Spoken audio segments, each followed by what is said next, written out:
May 2026 offer ನಡೀತಿದೆ. ಇದೆಲ್ಲ ಒಂದು ಮನೆಗೆ ಹೋಗುತ್ತೆ. ಈ ತರ ಹಲವಾರು ಮನೆಗೆ ಹೋಗುತ್ತೆ. ನೀವು 75 ಲಕ್ಷ ರೂಪಾಯಿ ಎಲ್ಲಾದ್ರೂ ಮನೆ ಕಟ್ತಿದ್ದೀರಾ, give a try at Riyaz's golden key. ಒಂದು ಬೌಲ್ ಟ್ರಾನ್ಸ್ಪರೆಂಟ್ ಆಗಿ 10 ಜನ ಕರಿತೀವಿ, 10 ಜನ ಟೋಕನ್ ಹಾಕೋದು, ಅಲ್ಲಿಂದ ಒಬ್ರು ತೆಗೆಯೋದು, ಕಾರ್ ರಿಜಿಸ್ಟರ್ ಮಾಡಿ ಕಾರ್ ತಗೊಂಡು ಹೋಗ್ಬೋದು ಅವತ್ತೇ. ಇದು ಇಲ್ದಾಗ ಬೇರೆ ಹಲವಾರು ಗಿಫ್ಟ್ ಇದೆ. ಡಿಶ್ ವಾಷರ್ ಇದೆ, AC ಇದೆ, ಥೈಲ್ಯಾಂಡ್ ಟೂರ್ ಇದೆ, ಜಾರ್ಜಿಯಾ ಟೂರ್ ಇದೆ, ಮಲೇಷ್ಯಾ ಟೂರ್ ಇದೆ.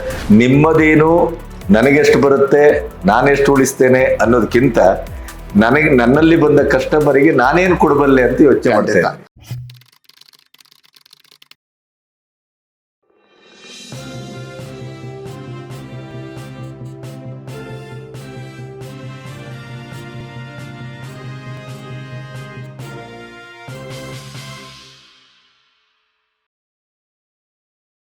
ಸೊ ಇಲ್ಲಿ ಇದನ್ನೆಲ್ಲ ಇಟ್ಟಿದ್ದೀರಿ, ಇದರ ಹಿನ್ನೆಲೆ ಏನು ಸರ್? ಇದೆಲ್ಲ ಬಂದ್ಬಿಟ್ಟು ಇವಾಗ ಮೇ 2026 ಆಫರ್ ನಡೀತಿದೆ. ಇದೆಲ್ಲ ಒಂದು ಮನೆಗೆ ಹೋಗುತ್ತೆ. ಈ ತರ ಹಲವಾರು ಮನೆಗೆ ಹೋಗುತ್ತೆ. ಇವಾಗ ಯಾರೆಲ್ಲ ಅಗ್ರಿಮೆಂಟ್ ಸೈನ್ ಮಾಡ್ತಾರೋ ಒಂದು 8 ನಿಂದ 10 ತಿಂಗಳಾದ್ಮೇಲೆ ಮನೆ ಹೋದಾಗ ಎಲ್ಲ ಹೊಸ ಐಟಮ್ಸ್ ಇರಬೇಕು. ಇದು ಪ್ರತಿಯೊಂದು ಕ್ಲೈಂಟ್ಸ್ಗೂ ಇರುತ್ತೆ. ಇದು ಮಾತ್ರ ಇಲ್ಲ, ಇದು ಲೇಡೀಸ್ಗೆ ಆಗತ್ತು.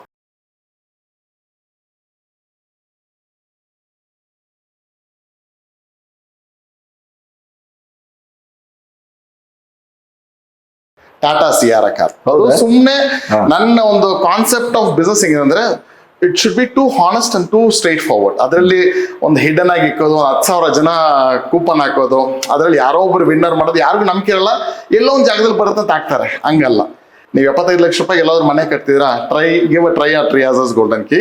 ಒಂದು ಬೌಲ್ ಟ್ರಾನ್ಸ್ಪರೆಂಟ್ ಆಗಿ 10 ಜನ ಕರಿತೀವಿ, 10 ಜನ ಟೋಕನ್ ಹಾಕೋದು, ಅಲ್ಲಿಂದ ಒಬ್ರು ತೆಗೆಯೋದು, ಕಾರ್ ರಿಜಿಸ್ಟರ್ ಮಾಡಿ ಕಾರ್ ತಗೊಂಡು ಹೋಗ್ಬೋದು ಅವತ್ತೇ.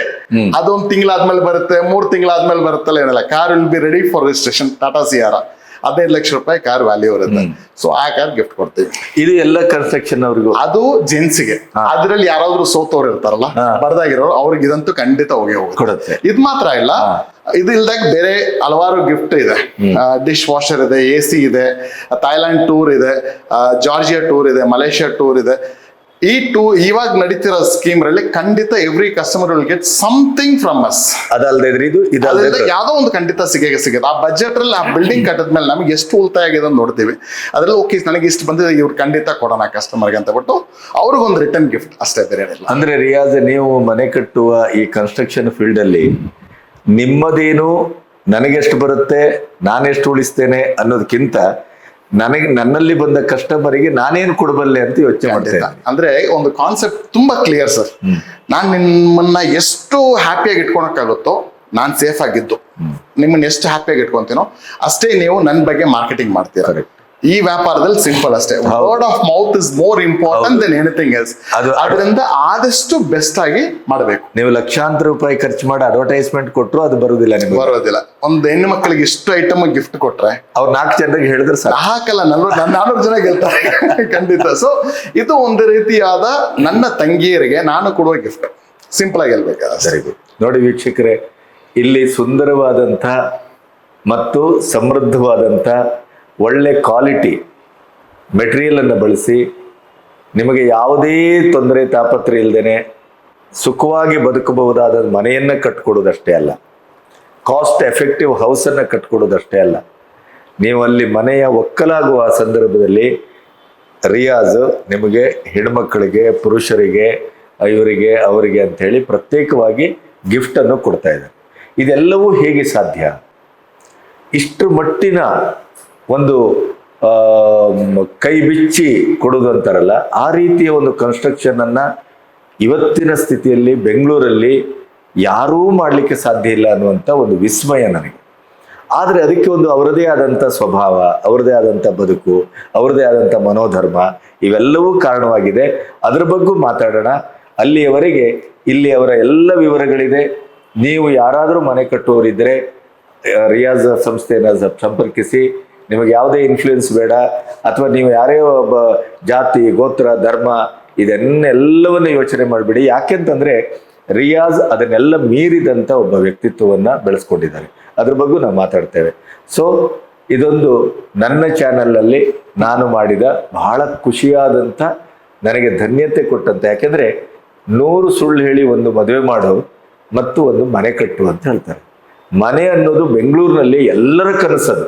ಆದ್ರೆ ಆ ಕನಸು ಇವತ್ತು ತುಂಬಾ ದೂರ ಸಾಗ್ತಾ ಇದೆ. ಕೈಗೆಟುಕದ ಕನಸು, ದೂರದ ಬೆಟ್ಟ.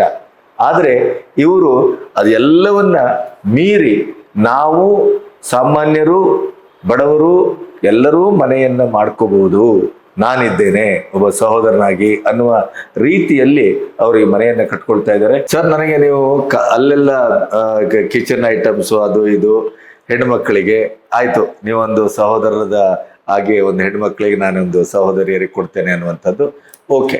ಈ 15 ಲಕ್ಷದ ಕಾರನ್ನ ನೀವು ಗಿಫ್ಟ್ ಆಗಿ, ಅದು ಇಷ್ಟು 1550 ರೂಪಾಯಿ ಸ್ಕ್ವೇರ್ ಫೀಟ್, ಅದೇ ಕನ್ಸ್ಟ್ರಕ್ಷನ್ ಅನ್ನ ಬೇರೆಯವರಿಗೆ ವೆರಿಫೈ ಮಾಡಿದ್ರೆ ಇವತ್ತು 2 ರಿಂದ 2.5 ಸಾವಿರ ಮಿನಿಮಮ್. ಖಂಡಿತ.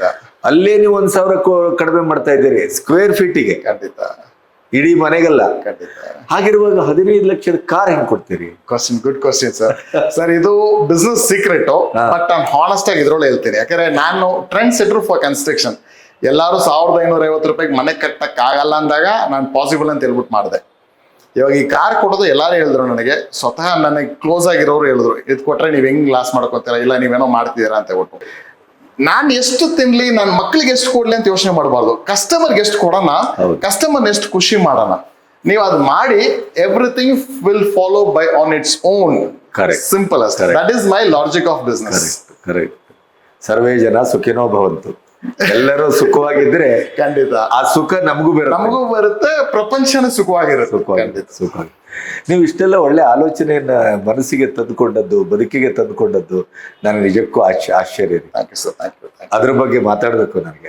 ಯಾಕಂತಂದ್ರೆ ಸುಮ್ಮನೆ ಒಬ್ಬ ಕಾಂಟ್ರಾಕ್ಟರ್ ಇಷ್ಟು ದೊಡ್ಡ ಸಂಸ್ಥೆಯನ್ನ ಕಟ್ಟಿ ಈ ರೀತಿಯ ಕೆರೆಯ ನೀರನ್ನು ಕೆರೆಗೆ ಚೆಲ್ಲು ಅನ್ನುವ ಹಾಗೆ ಯಾವ ಕನ್ಸ್ಟ್ರಕ್ಷನ್ ಇಂದ ನನ್ನ ಬದುಕನ್ನ ನಾನು ಕಟ್ಟಿದ್ನೋ, ಅದೇ ಕನ್ಸ್ಟ್ರಕ್ಷನ್ ಫೀಲ್ಡ್ ಅಲ್ಲಿ ನಾನು ಈಗ ಮನಸ್ಸನ್ನ ಕಟ್ಟುವ ಕೆಲಸವನ್ನ ಮಾಡ್ತೇನೆ.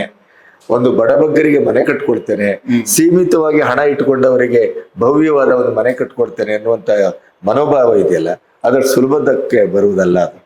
ಅದಕ್ಕೆ ನಾನು ಬಹಳಷ್ಟು ಜಾಗದಲ್ಲಿ ಹೇಳಿದ್ದೀನಿ ವಿಡಿಯೋರಲ್ಲೂ, ನಿಮ್ಮ ವಿಡಿಯೋರಲ್ಲೂ ಖಂಡಿತ ಹೇಳ್ತೀನಿ. ನನ್ನ ಥಾಟ್ ಪ್ರಾಸೆಸ್ ಒಂದೇ. ನನಗೆ 2 ಹುಡುಗರು, ಇಬ್ಬರಿಗೂ 500 ಕೋಟಿ ರೂಪಾಯಿ ನನ್ನ ಆಸ್ತಿ ಮಾಡೋದ್ರೇನೋ 2 ವರ್ಷದಲ್ಲಿ ಖಾಲಿ ಮಾಡ್ಬೋದು. ಅರ್ಥ ಆಯ್ತಾ ಸರ್? ಪ್ರತಿಯೊಬ್ಬರು ಜನರು ಆಶೀರ್ವಾದ, ಇವ್ರು ಒಳ್ಳೇದ್ ಮಾಡಿದಾರೆ, ದೇವ್ರು ಒಳ್ಳೇದ್ ಮಾಡ್ಲಿ, ಒಂದು ಮಾತು ಅವ್ರ ಬಾಯಿನಿಂದ ಬಂತಂದ್ರೆ ನನ್ನ ಹುಡುಗರು ಅವ್ರ ಜನರೇಷನ್, ನೆಕ್ಸ್ಟ್ ಜನರೇಷನ್ ದೇವ್ರು ಚೆನ್ನಾಗಿಟ್ಟಿರ್ತಾರೆ. ಇದು ಹಿಂದೂ ರಿಲಿಜನ್ ಅಲ್ಲಿ ಇರೋದು, ಇಸ್ಲಾಂ ರಲ್ಲಿ ಇರೋದು, ಕ್ರಿಶ್ಚಿಯನ್ ರಲ್ಲಿ ಇರೋದು, ಎಲ್ಲಾ ರಿಲಿಜನ್ ಅಲ್ಲಿ ಇರೋದು ಇದು ಒಂದು ಮನುಷ್ಯನಿಗೆ ಅನ್ಯಾಯ ಮಾಡಿ ದುಡ್ಡು ಮಾಡ್ಬೇಕಂತ ಎಲ್ಲೂ ಬರ್ತಿಲ್ಲ. ಅದರಿಂದ ನನ್ನ ಕಾನ್ಸೆಪ್ಟ್ ಅಷ್ಟೇ, minimum price, better quality, satisfying client. ಇದು 3 ನೀವು ಖಂಡಿತ ಫಾಲೋ ಮಾಡಿದ್ರೆ ನಿಮ್ಮನ್ನ ಯಾರು ಬಿಲ್ಸಕ್ಕೂ ಆಗಲ್ಲ, ಯಾರು ಇದು ಮಾಡಕ್ಕೂ ಆಗಲ್ಲ. ಅಷ್ಟೇ. ನಿಮಗಂತ ಒಂದು ಜಾಗ ಖಂಡಿತ ದೇವ್ರು ಕೊಡ್ತಾರೆ. Very good, very good. ಆ ಜಾಗನ ಯಾರು ರಿಪ್ಲೇಸ್ ಮಾಡಕ್ ಆಗಲ್ಲ. ಅದೇ ವೀಕ್ಷಕರೇ, ಅದೇ ಒಂದು ಮನಸ್ಸು ಶುದ್ಧವಾಗಿರ್ಬೇಕು, ಮತ್ತೆ ಮನಸಾರೆ ಕೊಡ್ಬೇಕು. ನಾನು ರಿಯಾಜ್ ಒಟ್ಟಿಗೆ ಇಷ್ಟೊತ್ತವರೆಗೆ ಮಾತಾಡಿದ್ದನ್ನು ಗಮನಿಸಿದ್ದು, ಅವರ ಮುಖಭಾವ, ನಗು ಅಥವಾ ಅಭಿವ್ಯಕ್ತಿಯ ಒಳಗಿರುವಂತ ಖುಷಿ, ಇದೇನೋ ಒಂದು ಗಣಪತಿಯವರು ಬಂದಿದ್ದಾರೆ, ಏನೋ ಒಂದು ಕಾಟಾಚಾರಕ್ಕೆ ನಾನು ಮನೆಗೆ ಕಟ್ಕೊಡ್ತೇನೆ, ಏನೋ ಒಂದು ಉತ್ತರಿಸ್ತೇನೆ. ನೋ, ಅವರು ಹೃದಯದಿಂದ ಮಾತಾಡ್ತಾ ಇದ್ದಾರೆ. ಸಿಂಪಲ್. ಹೃದಯದಿಂದಲೇ ಕೆಲಸ ಮಾಡ್ತಾ ಇದ್ದಾರೆ, ನನಗೆ ಅನಿಸಿದ್ದಿದ್ದು. ಹಾಗಾಗಿ ಈ ವ್ಯವಹಾರದ ಹಿಂದೆ ಒಂದು ವ್ಯವಹಾರ ಇಲ್ಲ, ಮನಸ್ಸಿದೆ. ಖಂಡಿತ ಅಲ್ವಾ ಸರ್? ಖಂಡಿತ ಸರ್.